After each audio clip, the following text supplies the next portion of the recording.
Mixed-use Manhattan began really as for me, and I think somewhat differently from my co-curator Lynne Cooke, because I moved to Manhattan in the late 60s, and I experienced the city at a point of extreme deindustrialization, and at the same time a very, very exciting time for the developments in art, away from the modernist tradition of painting and sculpture and toward other mediums and other practices. So I experienced that world of Manhattan when it was in transition, and when artists were able to move in and use the city. But it quickly became evident to us that although the 70s in particular saw a very rich flourishing, with artists like Peter Hujar, professional photographers in a way not usually seen as part of the art scene, along with artists such as Joan Jonas or Gordon Matta Clark. This legacy for a younger generation today is very rich and very live, and it became important to carry the exhibition into the present. And of course younger artists can no longer afford, on the whole, to live in Tribeca or Soho, where many of the older generation lived. But the spaces there and in other parts of the city, the publicly accessible spaces,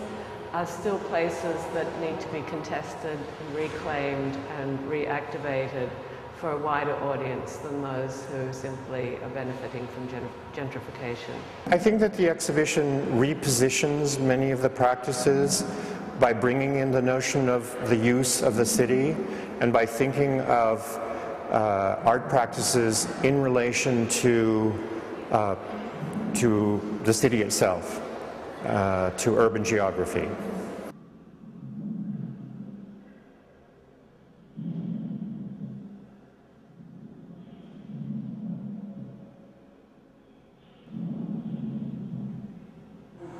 Work has been made in New York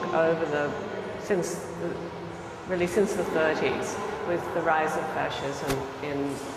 Europe, where artists would come to New York and stay there for a period of time, make it their base and work out of it. So in some ways you might even say it's something like a counter-use, rather than the uses that would be prescribed by, for example, city planning or by the police. By the ways that we are essentially told to use the city through the way it's designed.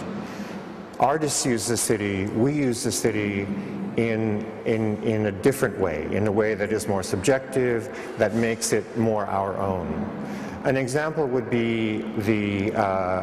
dilapidated piers that were abandoned along the Hudson River in Manhattan at just this time in the 1970s, where in Project's Pier 18, for example, one of the central works of this show, artists were brought to the pier by Willoughby Sharp, who curated the show, to make individual projects that were then photographed by the team of Shunk and Kender. At the same time that this was happening, in piers further north, adjacent to Greenwich Village, people were using the dilapidated piers for sexual encounters, for cruising, for actually having outdoor sex, for sunbathing. They just took over the piers and we made them our own, essentially. And then there are other artists. In fact, one of Becker's students, Thomas Struth, came on a fellowship to New York just after he graduated, and photographed in the city, often in places that were very deserted, had no significant architectural interest, but nonetheless over time have become, again, motifs that we recognize and see as part of the shift in the industrial fabric. And the very famous picture of Crosby Street is indicative of that. And then there are others like Barbara Probst, who's one of the younger artists in the exhibition, for whom residence in Manhattan coincided with a way in which not only people who live outside the city, but even those who live in the city often feel they're part of a film script, and that the city is known internationally, globally, through visual culture, through representation, through film noir, through advertising shoots, through lifestyle magazines, television series and the like. And not that any of this work is digital, but we see through the commentaries, say in Matthew Buckingham's slide work, One Side of Broadway, how text and discursive arguments frame and shape what we see. And I think that this is particularly evident in, for me, one of the most resonant of the recent pieces, and that's Steve McQueen's film